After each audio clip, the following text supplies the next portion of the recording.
चाहे कमी रह जाए, श्री राधे, भाव में चाहे कमी रह जाए तो नहीं चलेगा, और क्रिया में चाहे कमी रह जाए नहीं चलेगा, भाव में कमी नहीं रहना चाहिए। भावो ही विद्यते देवम न पासामी न मणि में। भगवान किसमें विराजमान है? भावनाओं में।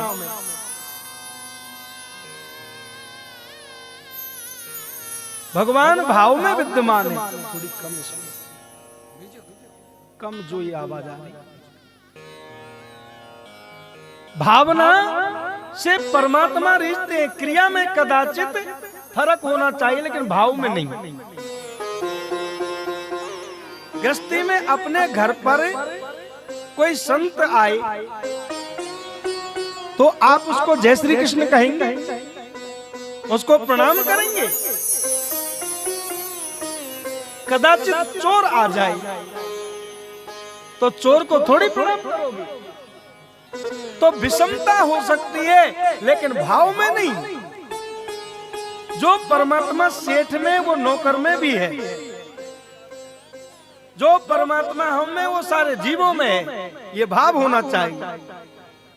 तो घर में तो विषमता का वातावरण करना ही पड़ता है, लेकिन मेरे कन्हैया का तो गृहस्थ आश्रम बड़ा पवित्र था। एक बार दुर्योधन आया और सहायता मांगने के लिए आया, जबकि कभी मेरे ठाकुर जी का अपमान कर चुका था। कौन? वो दुर्योधन। लेकिन अर्जुन भी आया हुआ है। दुर्योधन ने कहा पहले मैं आया हूं इसलिए मेरा मांगने का अधिकार है। बोल दुर्योधन मांगो, क्या चाहिए? बोले महाभारत के युद्ध में चाहिए क्या? आपकी नारायणी सेना को मुझे। भगवान कह रहे हैं कि मेरे पास में दो चीजें और दोनों को देना चाहता हूं।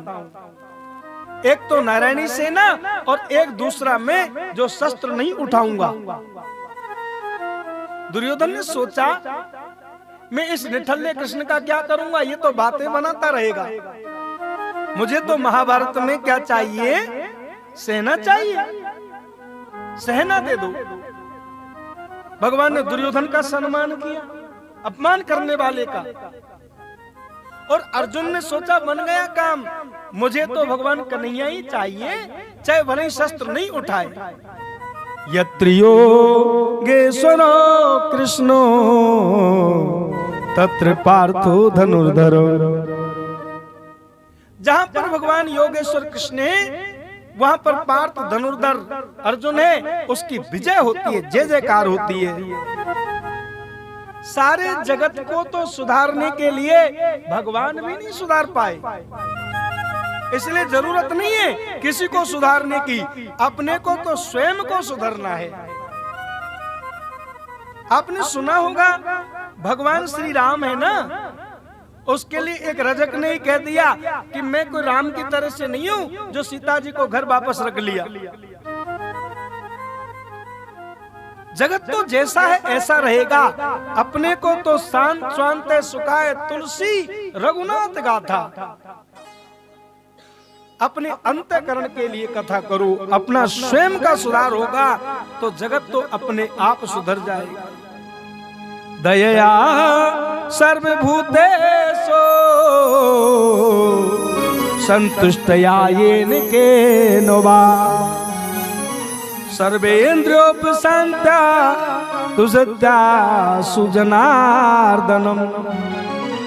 सभी जीव मात्रों के प्रति दया रखो, जगत को सुधारो मत, जगत के प्रति दया रखो। एक बार बेटा और बाप दोनों घोड़े पर बैठ के जा रहे थे, ध्यान देना कथा में।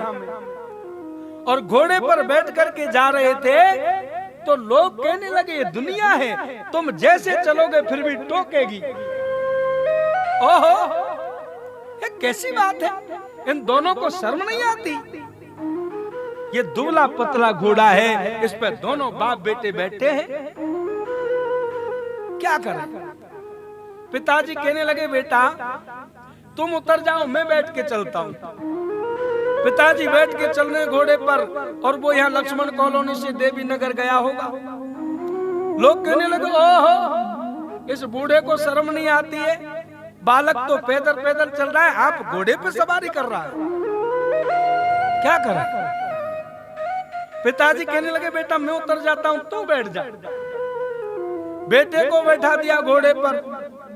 अब पिताजी पैदल चल रहे, गुजर की धड़ी तक गया होगा। लोग कहने लगे, वाह भाई वाह, ये देखो तुम, हाँ, बेचारा बूढ़ा तो पैदल चल रहा है, ये बैठ कर चल रहा है उस पर घोड़े पर सवार होकर।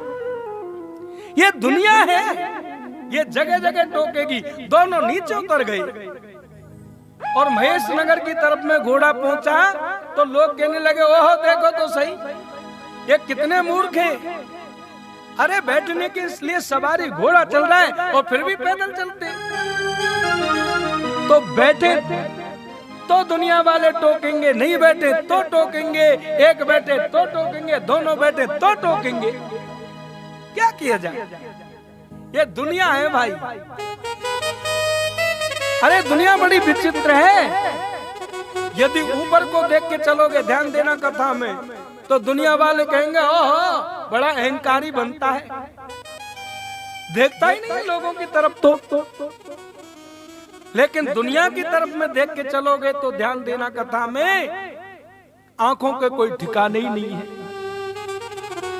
और नीचे की तरफ में देख के चलता है तो बड़ा शर्मीला बनता है। और दुनिया से अगर आप परेशान हो जाओगे और गरम गरम सुए करके आंखों में ठूस लोगे, आंखों को फोड़ लोगे, तो यही दुनिया वाले कहेंगे कि कर्म का भोग तो भोगना ही पड़ता है। दुनिया बड़ी विचित्र है। मैं प्रातःकालीन कथा करने चला, जब तो कह रहे थे कुछ लोग तो, ओहो देखो साउंड ज्यादा जोर मत बजाओ। आगे से तो आवाज ही आ रही थी क्योंकि बच्चे नहीं पढ़ेंगे। और जब साउंड को कुछ कम करवाया तो पीछे से लोग कह रहे, महाराज ये क्या कर रखा है, वहां तक सुनाई नहीं दे रही। ये बड़ी दुनिया है। एक बहुत बढ़िया पुराना एक गीत था ना, दुनिया बनाने वाले क्या तेरे मन में समाई, क्या तूने दुनिया बनाई।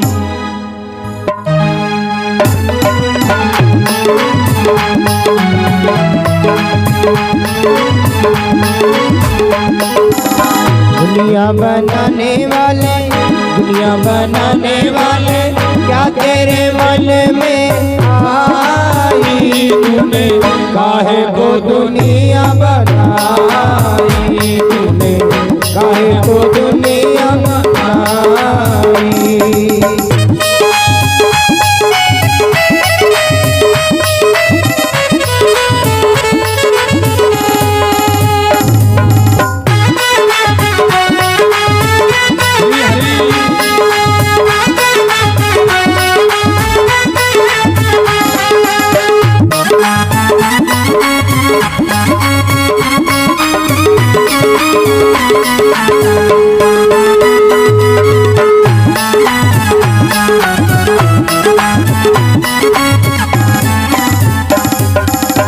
इसलिए भगवान की ये जो दुनिया है ना, ये ठाकुर जी ने बनाई है।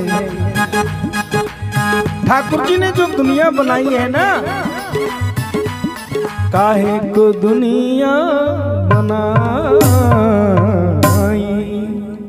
भगवान ने जो इस संसार की रचना करी है बड़ी विचित्र है। लेकिन अपने को दुनिया से प्रभावित नहीं होना, अपने को तो गोविंद का स्मरण करना है।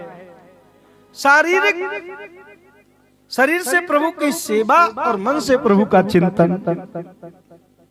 योग वशिष्ठी रामायण में ज्ञान की 7 भूमिकाएं, शुभेच्छा, सुविचारणा, तनुमानसा, सत्वापत्ति, असंशक्ति, पदार्थ भावनी, तुर्यगा। ज्ञानी जन भी अपनी इंद्रियों का भरोसा नहीं करते, वो भी डरते हैं कि कहीं भटक नहीं जाए। आंख को शक्ति देता है मन, और मन को बुद्धि शक्ति देती है और बुद्धि को शक्ति देते परमात्मा। आंख के साथ मन ना हो तो वस्तु दिखाई नहीं देगी, इसलिए मन की का साथ है। ऋषभदेव जी कर्नाटक में आए और दावाग्नि में बुद्धि पूर्वक प्रवेश किया और देह को जला करके आत्मा से परमात्मा में विलीन हो गए। ऋषभदेव जी के जो बड़े पुत्र हैं भरत जी और 99 जो पुत्र हैं वो नव योगेश वो योगी हो गए, भगवान के भजन में चले गए और उन्होंने इस धरती का भार राज्य संभाला। यहाँ के राजा बने भरत जी और इसी देश का हमारे देश में उसकी राजधानी और पूरी दुनिया का राज भरत जी के पास था। जम्बूद्वीपे भरत खंडे आर्यावर्तांतर्गत देशे। अपन संकल्प में बोलते हैं ना, ये हमारा भारतवर्ष जम्बूद्वीप में और भरत खंड है। ऐसे भरत के नाम से ही हमारे देश का नाम भारत पड़ा। हमारे देश में 3 भरत हुए भाई। एक भगवान के छोटे भाई भरत जो परम संत हुए, परम संत भरत जी हुए हैं, भक्ति योगी वो भरत। एक हमारे देश में दूसरे भरत हुए शकुंतला पुत्र दुष्यंत पुत्र भरत, जो वो कर्मयोगी हैं। वो दुनिया को बताते कि छोटे से बालक निडर होकर के शेरों से खेलते थे।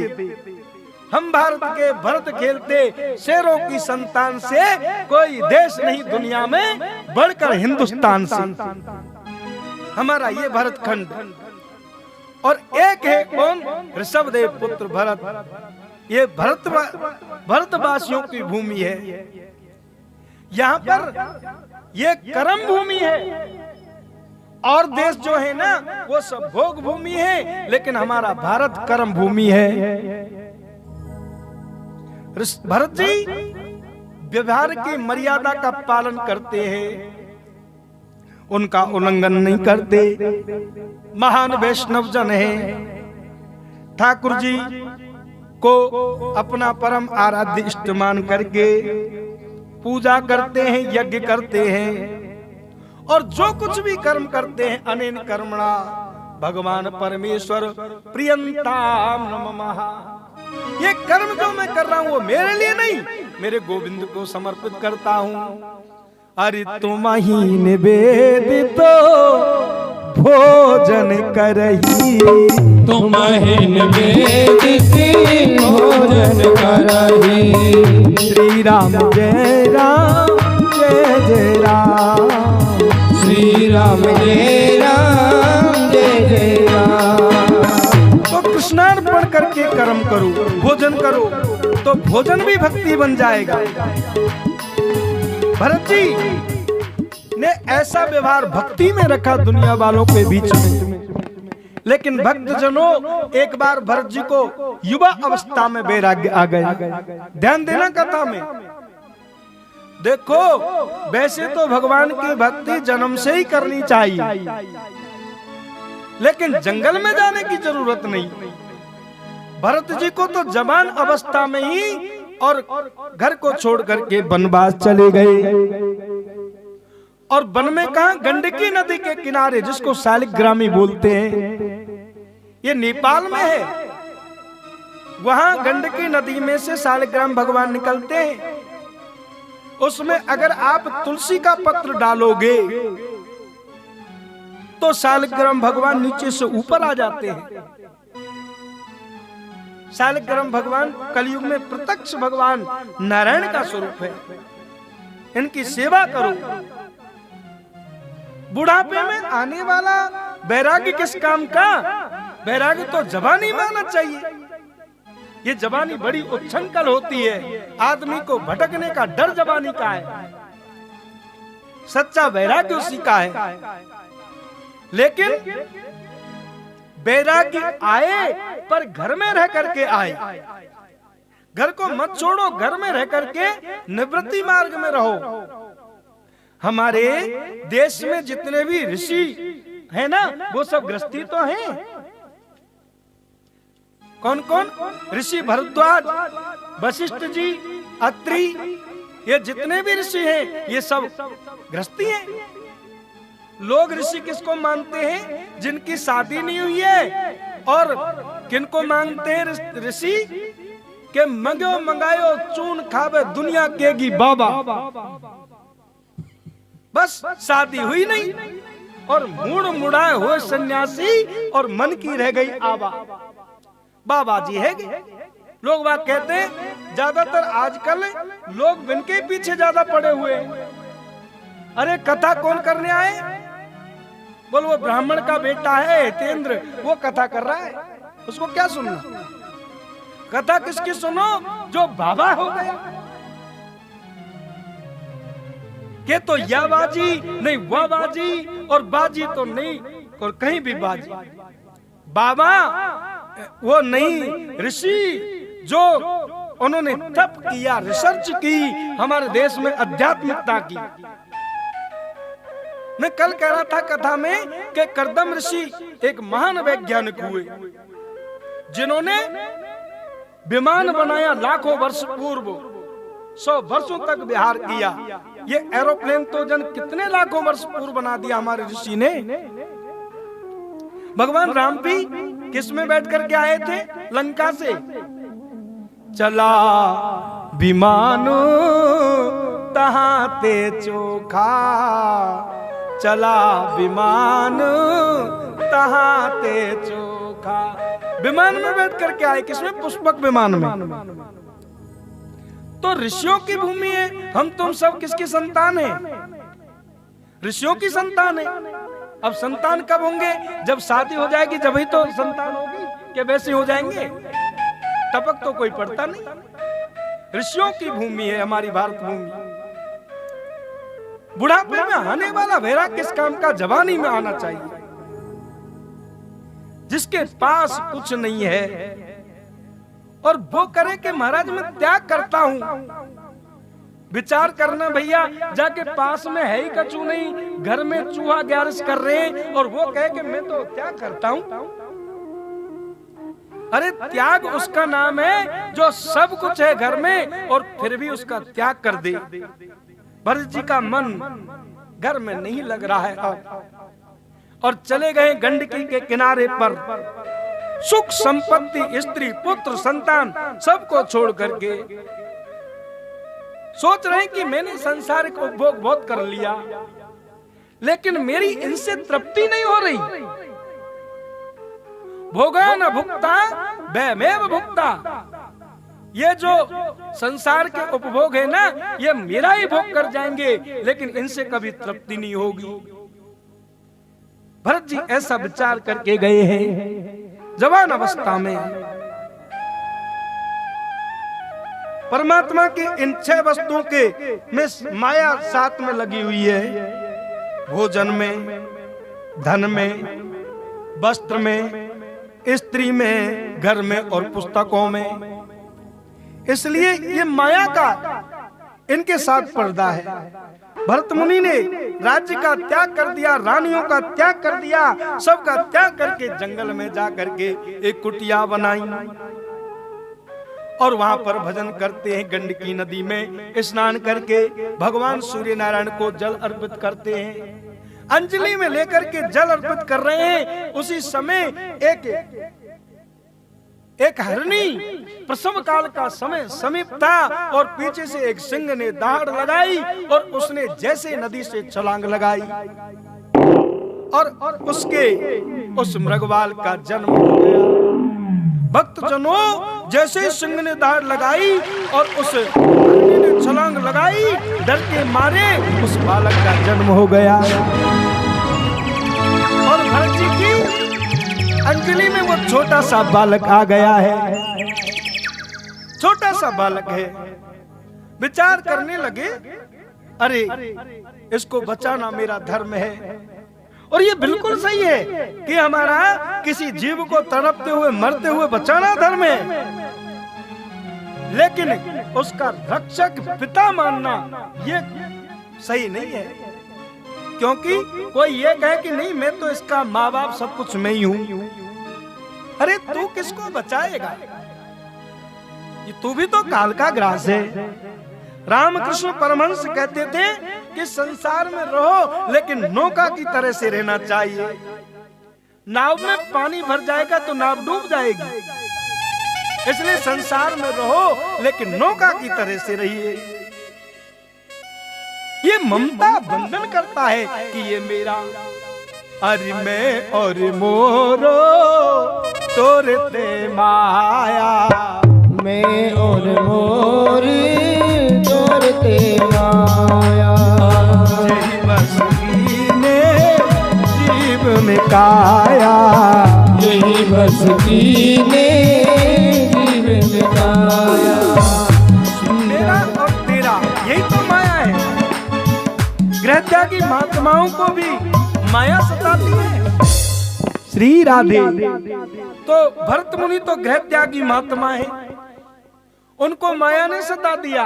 उसने अब उस बच्चे को ही अपना सोचा, भजन ध्यान तो भूल गया और कुटिया में कभी कभी हरी हरी घास खिलाता और कभी कभी वो बालक बड़ा होकर के मुनि के चरणों, मुनि के हाथों को चाटता और कभी कभी उसको गले लगा लेते। आजकल तो लोग कुत्ते को भी बड़े प्रेम से गोदी में बिठाते, ये मेरा बेटा है। उस बालक को अपना बेटा मान करके भैया उस छोटे से बालक को कुछ दिन के लिए बचाना, कुटिया में रखना, लेकिन हमेशा के लिए नहीं, उसको हरणों के झुंड में छोड़ देना चाहिए। क्योंकि अंतमति सो गति, अंत में जो गति होगी, जो मति होगी वो गति होगी। यदि अपन हरण का चिंतन करते करते मरेंगे तो ये डेफिनेट है कि तैयारी है हरण बनने की, और कुत्ता को चिंतन करते करते मरेंगे तो भाई देखो कथा तो अपनी जगह पे चलती है, कोई इस चीज को बुरा मत मानना। इसलिए अपने मन में ऐसी चीज बसाओ जो अंत में हरि जन्मे जन्मे मुनि जतन कराई, जन्म जन्म मुनि जतन कराई, अंत राम मुख आवत नाई, अनंत नाम मुक्ति आवत नाई। अंत में राम जी का नाम आ जाना बड़ा कठिन है। भरत जी भटक गए भाई, हमारे आपकी क्या बात है। हमारे यहाँ तो पुराने जमाने में अरे जीव जंतु भी एकादशी का व्रत करते थे। एक बार मनुष्य और कौवा में झगड़ा हो गया। कौवा कहने लगा, हे मनुष्य तो में गुण सबसे ज्यादा है लेकिन मुझ में एक गुण ज्यादा है। बोल कौन सा? कि तू सूर्य के उदय के बाद जगता है और मैं सूर्य उदय से पहले जगता हूँ। प्रातः काल जगना चाहिए। हरि प्रातः काली उठ के रघुनाथ, काले उठ के रघुनाथा, मात पिता गुरु ना वही माता, मात पिता गुरु ना वही माता।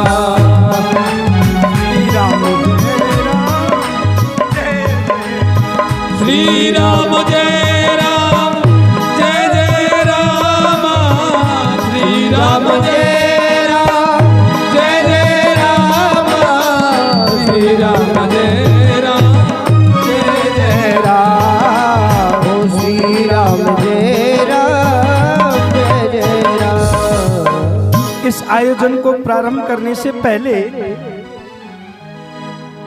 भाई हमारे श्री गणेश जी है ना, ये गणेश आयरन वाले भाई जी है। मैंने कहा भाई कथा करूंगा मैं यहाँ पर मंदिर में। बोल महाराज करो। यथा नाम तथा गुणो, जैसा नाम है गणेश ऐसा ही इनका गुण है। उन्होंने करो महाराज, जैसी तन मन धन से हमारी सेवा होगी करेंगे। आपका सहयोग बात करते ही ऐसा नहीं कहा कि खैर मना तो कौन करेगा, लेकिन वैसे मैं बीच कथा के अंतर्गत भी जिन भक्तों का यहाँ सहयोग भी आ रहा है ना, उनको हम बोलेंगे, पर शुरू में श्री गणेश में ही बोल महाराज 2100 रुपए आप कथा की तैयारी करने के लिए आप इसमें तैयारी व्यवस्था करें। ये गणेश जी का शुरू का नाम, इसलिए आप ताली बजाएं। श्री राम बोले कृष्ण कन्हैया लाल की जय। बाकी और सब लोगों का जो मैं आगे करके बताऊंगा, जो भी बहुत बढ़िया आप सब भक्तजनों का, दूर दराज से आए हुओं का। तो भरत जी क्या है, परम वैराग्यवान है, लेकिन भटक गई। सूर्य उदय से पहले जगना चाहिए। प्रातः काल अमृत वेला होती है। देखो, कोई कहता है कि भगवान किसको मिलते हैं, कोई कहता है कि बड़े धनवान को मिलते हैं, मैं नहीं कह सकता कि मिलेंगे। कोई कहता है कि रूपवान को मिलते हैं, नहीं कह सकते डायरेक्ट मिलेंगे। कोई कहता है कि विद्वान को मिलते हैं, नहीं। किसको मिलते हैं? मारवाड़ में एक माता जी थी। वो माता जी, उनके पास में एक संत जी निकल के जा रहे थे, महात्मा जी। वो बुढ़िया दूर से कह रही थी, बाप जी ढोक, बाबा ढोक करती हूँ। वो कहीं बाहर के होंगे बाबा, इसलिए भाषा को नहीं समझ पाए। उन्होंने सोचा कि ये बुढ़िया गाली दे रही है। हे माँ, गाली देती है, गाली नरक में जाएगी, नरक में। तो वो माता जी कहने लगी, अरे महाराज, हमारे भाग्य में कहाँ है नरक? नरक तो आप जैसे साधु संतों को ही मिलेगा, जो ये ना जाने कि नरक क्या है और स्वर्ग क्या है। उनको गोविंद मिलते हैं। तो भगवान के लिए अत्यंत वैराग्य नहीं, भगवान के लिए भाव चाहिए। भरत जी रोजाना प्रभु की सेवा में जब तन में होते तो क्या, लेकिन समय की बड़ी लीला है कि काल किसी पर दया नहीं करता। काल सभी को खाते हैं, काल बड़ो ईमान पे बिना आई नहीं ले। काल बड़ो ईमान पे बिना आए नहीं ले, और जो कहूँ आ जाए गैल में तो घर नहीं पहुंचन दे। वो तो सेवा में लग रहा है बालक की में, और काल आ गया भरत जी को पकड़ने के लिए, और उसका चिंतन करते करते और उस बालक के लिए रोते रोते भरत जी ने अपने शरीर का देह त्याग कर दिया। दूसरे जन्म में 4 पैरों वाला मृगवाल बन गया। उसको पूर्व जन्म का ज्ञान था कि मैंने गलती की थी, इसलिए मुझे मृग बनना पड़ा। और एकादशी का व्रत करते, सूखे पत्ते खाते। पूर्व प्राचीन काल में तो मृग भी व्रत करते थे, इसलिए हमको व्रत करना चाहिए। मैं एक बार कथा करने के लिए हाड़ौती क्षेत्र में बूंदी जिले में कापरेन में गया। वहां पर एक पुराने प्रवक्ता थे भागवत के ओझा जी। मैंने देखा उनके यहाँ पर एक कछुआ। बोलो महाराज, ये कछुआ है ना, ये व्रत रखता है, मंगलवार के दिन उपवास रखता है, कुछ भी नहीं खाता। इसलिए जीवन में एक व्रत भी होना चाहिए। हरिपथच्युतम तिष्ठति दिष्टि रक्षितम, गृहस्थितां तद्भीतं विनश्यति। जीवत्यनाथो पिददीक्षते वने, ग्रहोऽपि गुप्तो सिंहतो न जीवति। भागवत में 7वें स्कंद में 40वें श्लोक में यमराज ने राजा सुयोग के रिश्तेदारों को उपदेश दिया है। ऐसा कहा है कि यदि परमेश्वर की कृपा हो तो आदमी जंगल में भी जीवित रह सकता है, और यदि परमात्मा हमारे ऊपर कृपा नहीं करे तो 7 तालों में भी नहीं छोड़ेगा। काल को किसी पर दया नहीं आती। और भरत जी हिरण्यमाल के रूप में घूम रहे हैं। और ये उनका दूसरा जन्म, और तीसरे जन्म में भरत जी एक ब्राह्मण के यहाँ पर उनने जन्म लिया। उनका तीसरे जन्म में भी नाम भरत पड़ा। और छोटा सा बालक बड़ा संस्कारी, माता पिता उसको पढ़ाने के लिए ले जाए, लेकिन पढ़ाई अलग है।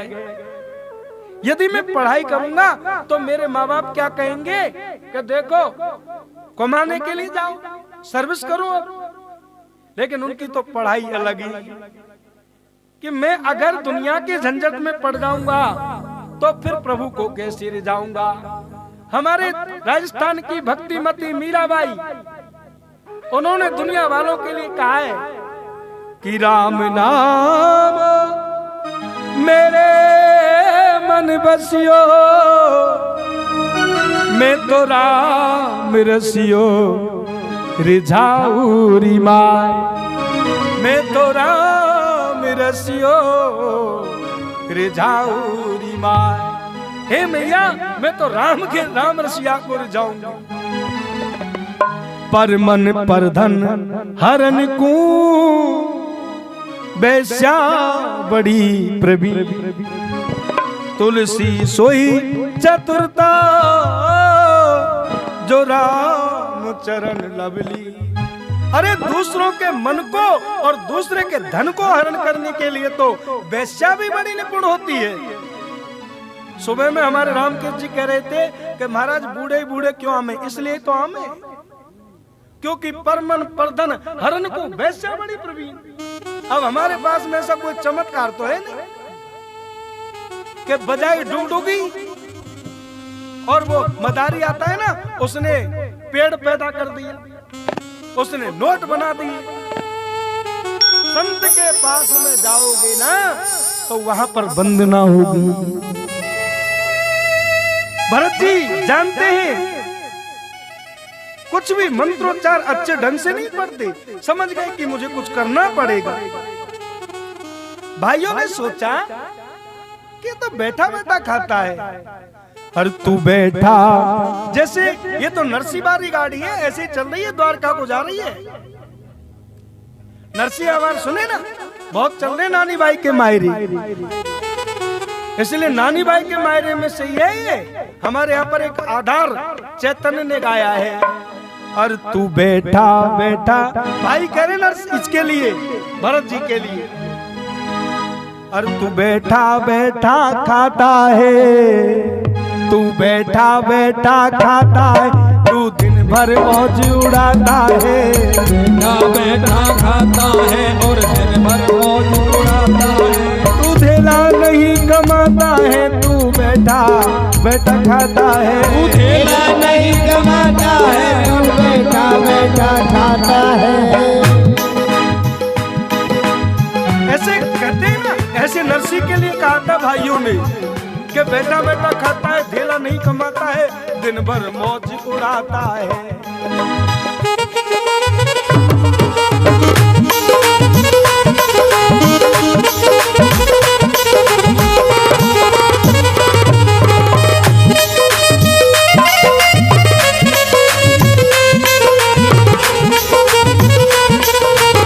और इस सागर से चिट्ठियां लेके जब तेरा लाऊ आयो रे, जब तेरी गाड़ी अटकी तेने वही ते ध्यान लगायो रे।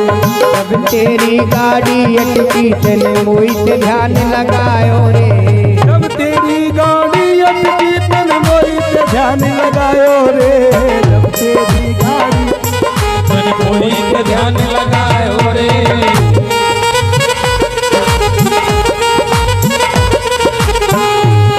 और मेरी मानो मेरी मानो मेरी मानो मेरी मानो रे, सिरसागर से चिट्ठिया लेके जब तेरा नाऊ आयो। सागर के चिट्ठिया लेके जब तेरा नाऊ आयो रे। अरे चिट्ठी लेके नाऊ आयो ना नरसी के घर पर, के नरसी के घर पर चिट्ठी लेके आयो है कि तुम वहां बुलाए मनसा सेठ ने, हाथ भरनो है भात भरण के लिए, और जैसे ही चिट्ठी नरसी ने तो पढ़ी नहीं, उसको बंद करके पीपल में रख दिया कि आमेंगे तो लामेंगे और लामेंगे तो आमेंगे, है ना। तो परमात्मा का ये भक्त है कौन? नरसिंह जी, भरत जी। तो भरत जी भी मेरे गोविंद के परम लाडले भक्त हैं। भैया कह रहे हैं बेटा बेटा खाता रहता है, मौज उड़ाता है, पढ़ता नहीं है, देला कमाता नहीं है। बोले एक काम करो, उसको खेत पर भेज दो।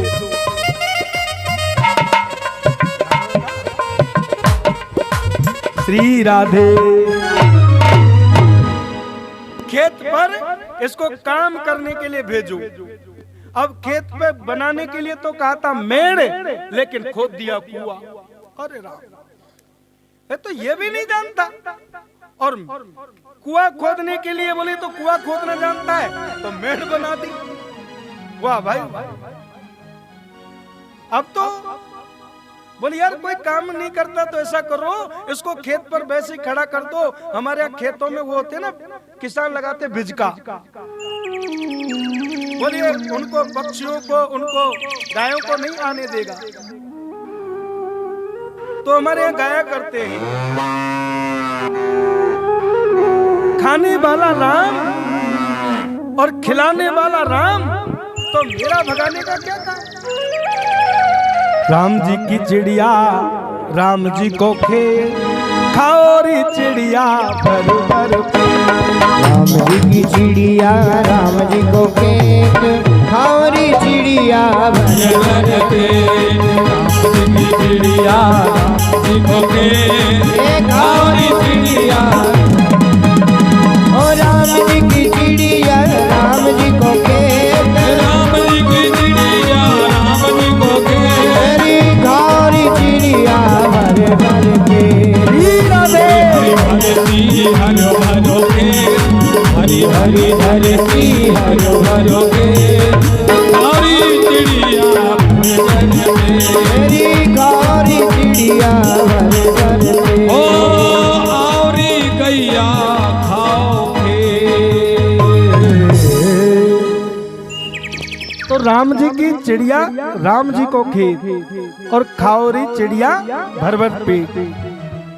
भरत जी दुनिया वालों के सामने मानो पागलपन का नाटक कर रहे हो।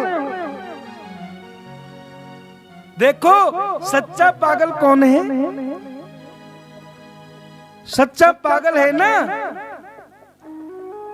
जो भगवान की मस्ती में पागल हो जाए, भगवान की भक्ति में पागल हो जाए, वो सच्चा भरत पागल है।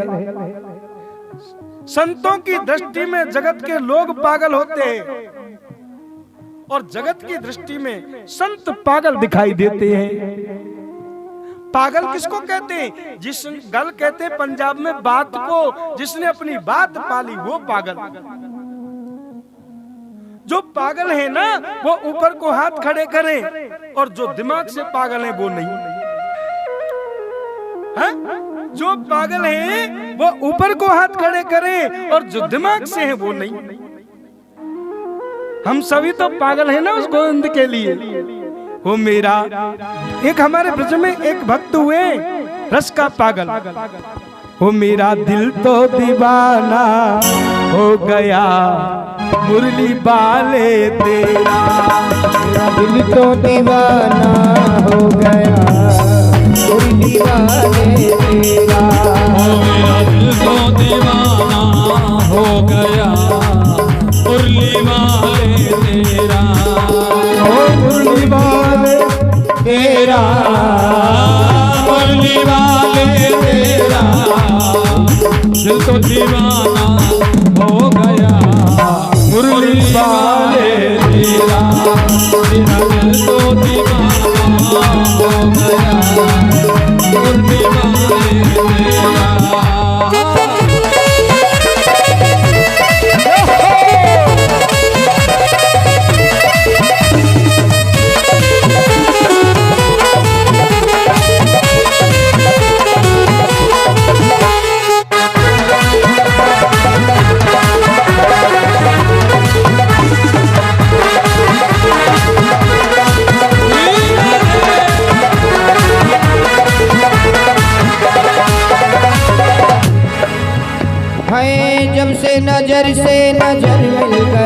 जब से नजर से नजर मिल गई है, जब से नजर मिल गई है, जब से नजर मिल गई है, उजड़े चमन की कली खिल गई है, उजड़े चमन की कली खिल गई है। क्या नजरे क्या नजरे क्या नजरे में लाना हो गया, तेरा रे तेरा रे तेरा दिल तो दीवाना हो गया, मुरली वाले तेरा।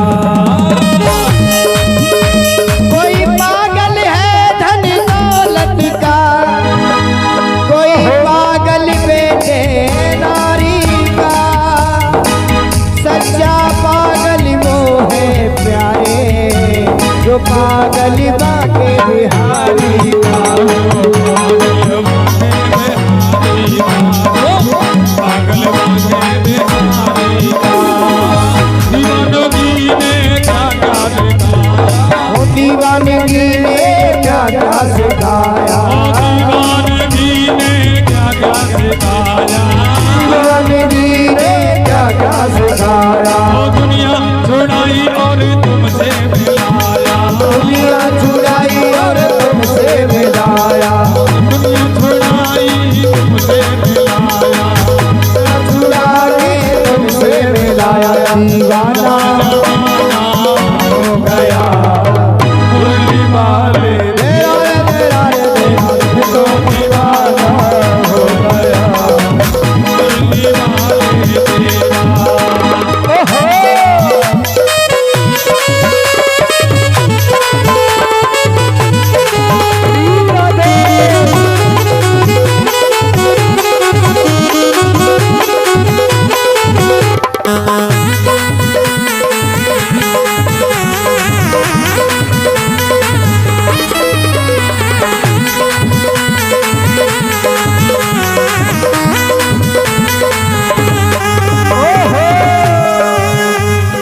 प्राणों के प्यारे कहाँ छुप गए हो, प्राणों के प्यारे कहाँ छुप गए हो, नैनों के तारे कहाँ छुप गए हो, नैनों के तारे कहाँ छुप गए हो, क्या नजरे मिलाना हो गया, मुरली वाले तेरा रे तेरा रे तेरा दिल तो दीवाना हो गया मुरली वाले तेरा।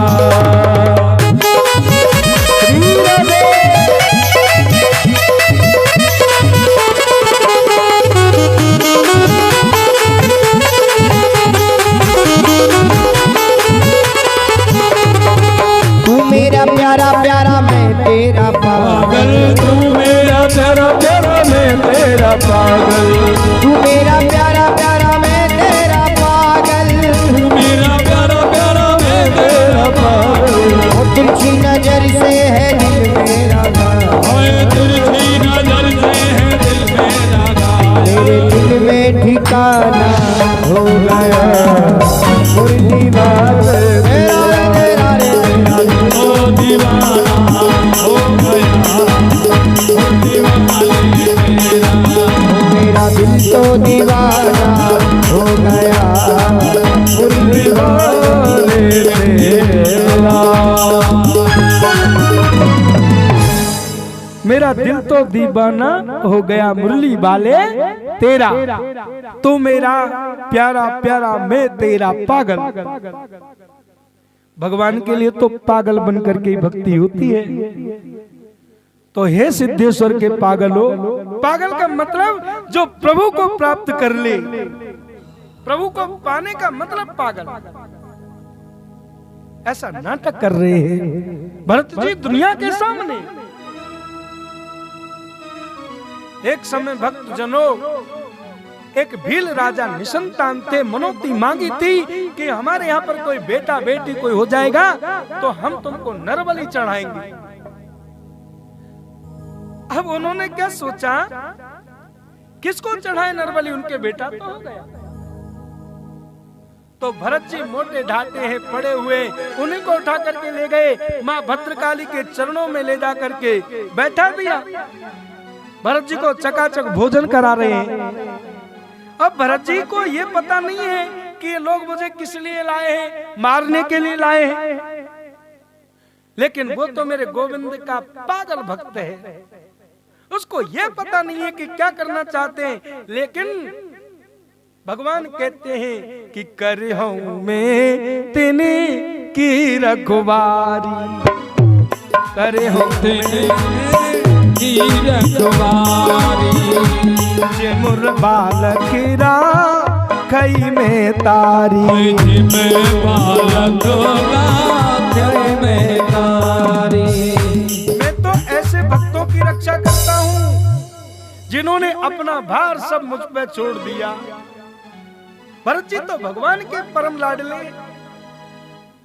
वो मारना चाहते हैं लेकिन पता ही नहीं, देह का भान नहीं है। संत की परीक्षा दाढ़ी मोछ से नहीं होती।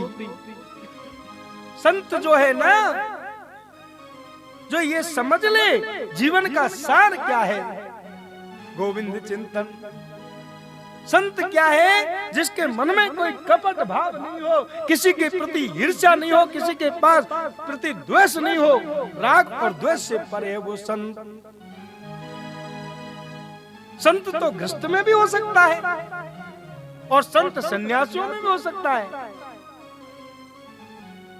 ज्ञानी भक्त मानता है कि मुझे बचाने के लिए मेरे शस्त्र बाहु परमात्मा खड़े हैं, तो भला मुझे कौन मार सकता है। माँ भगवती के दरबार में ले जा करके वो भील राजा अपने हाथों से खड़क तलवार निकाल करके और जैसे भरत जी के सर पर मारना चाहा तो वो पाषाण की मुद्रा फटी और उसमें से प्रकट होकर के जयंती मंगला काली भद्रकाली कपालिनी दुर्गा क्षमा शिवा धात्री स्वाहा स्वधा नमोस्तुते। माँ भगवती काली कराल बदना, माँ भगवती जिन्होंने काली कराली माँ भगवती प्रकट हो गई और उसके हाथ से तलवार छीन ली भील राजा के से, और उस भील राजा जो भरत जी को मारना चाहता था उसी की गर्दन पर चलाई और उसके सर को लेकर के मैया गेंद की तरह से खेलने लगी। अष्टभुजा जगदम्बा, बोले जगदम्बे माते की जय, अटल छत्र की जय, सच्चे दरबार की जय। हरि नमो नमो दुर्गे सुख करनी, नमो देवी सुख करनी, नमो नमो अम्बे दुख हरिणी, नमो नमो देवी दुख हरिणी। माँ भगवती ने भरत जी की रक्षा करी अष्टभुजा वाली। आचार्य सुखदेव जी वर्णन करते हैं, एक बार राजा रघुगण पालकी में सवार होकर के जा रहा है कपिल मुनि के यहाँ पर सत्संग सुनने के लिए, और 4 आदमी लेके जा रहे हैं। ध्यान देना कथा में। अब किस पे बैठा है? पालकी पर 4 ले जा रहे, और वो चलते चलते रास्ते में उनका एक जो पालकी उठाने वाला कहा बीमार पड़ गया। किसको लगा? भरत जी पड़े हैं बेचारे, उनको साथ में ले लिया। बोल महाराज ये बढ़िया, इसकी जगह लगा दूं। पालकी को लेके चलते हैं तो उछल कूद करते हैं भरत जी। रास्ते में चींटी आती है तो चींटी में भी कृष्ण का दर्शन करते हैं। संत वो है जो सब में परमात्मा का दर्शन करे। उछल कूद करके चलते हैं तो लोग कहते हैं ओह देखो महाराज ये सही ढंग से नहीं चलता है। अच्छा ये सही ढंग से नहीं चलता तो मैं उसको दंड दूंगा। विचार करो, बेचारे भरत जी ने इस पालकी ढोने के लिए ना तो उससे कुछ पैसे लिए और ना कुछ उसका खाया पिया, और फिर भी भला ये राजा इसको क्यों दंड देगा। लेकिन भरत जी बुरा नहीं मानते। ये राजा अपने से बातें नहीं, ये अपने शरीर से बात करता है। आत्मा तो नित्य मुक्त और अजन्मी है जो किसी को दिखाई नहीं देती। ये तो मेरे शरीर से बातें करता है, कोई बात नहीं। संत होते हैं ना, किसी की बुराई और भलाई को सहन कर लेते, वो संत हैं। भरत जी चलते जा रहे हैं, फिर उछल कूद लगी तो फिर सर पालकी से टकराया। तो राजा गाड़ी ऊपर से कूद करके और कहने लगा भरत जी से, अरे तू ढंग से नहीं चलता है, मैं तुझे दंड दूंगा, मैं इस देश का राजा हूं, विचार करना। अरे ये कितने से बड़े देश का राजा है। भरत जी विचार कर रहे हैं, किसी जन्म में मैं भी पूरे भारत का सम्राट चक्रवर्ती राजा था, लेकिन बड़ी विडंबना है, कर्म का भोग इस संसार में भोगना पड़ता है। ये प्रारब्ध मेरा बाकी था, जो मैं किसी दिन पालकी में चलता, आज मुझे पालकी ढोनी पड़ी है, लेकिन दुख नहीं मानते। कहने लगे, राजन तुम मेरे शरीर से बातें करते हो, शरीर तो जीते जी मरा है, ये बिल्कुल सही है, ये तुम्हारी बात कोई खराब नहीं है, लेकिन मैं एक बात कहता हूं कि जिस पालकी को ढो रहे 4 आदमी, वो पालकी भी मरी है, और जिस पर तू बैठ के चलता है ना, फिर तो आप मेरे से बात करने से पहले सोचो कि तुम भी जीते जी मरे हो। 4 आदमी किसको ले जाते हैं? उसी को तो ले जाते हैं। मेरे शरीर से बातें करते हो, आत्मा तो अजर है, अमर है। लेकिन भरत जी बोलना नहीं चाहते, क्योंकि भारत के और भागवत के जो परमहंस है ना, वो मितभाषी होते हैं, कम बोलना चाहते हैं, लेकिन आज बोलना पड़ा। यदि मैं नहीं बोलूंगा तो ये सत्संग सुनने के लिए जा रहा है, और सत्संग सुनने के बाद भी इस राजा को ज्ञान नहीं है, ये नरक में जाएगा, तो संसार से सत्संग की महिमा उठ जाएगी। सत्संग का ध्यान रखते हुए भरत जी ने कहा, राजन आत्मा अजर अमर है, और तुम व्यर्थ चिंता कर रहे हो कि मैं राजा हूं, दंड दूंगा, ये मेरे शरीर से बातें करते हो। राजन मैंने तो पता नहीं कितने जन्मों से इस तरह का ये सब भोगता चला आ रहा हूं, अब तो समझ गया राजा कि मैंने नहीं, इसके ये विद्वतापूर्ण जो वचन आ रहे हैं, ये कोई साधारण मनुष्य नहीं है, ये कोई संत की निंदा की है मैंने। जो राजा उनको दंड देना चाहता था, वो भरत के चरणों में गिर गया।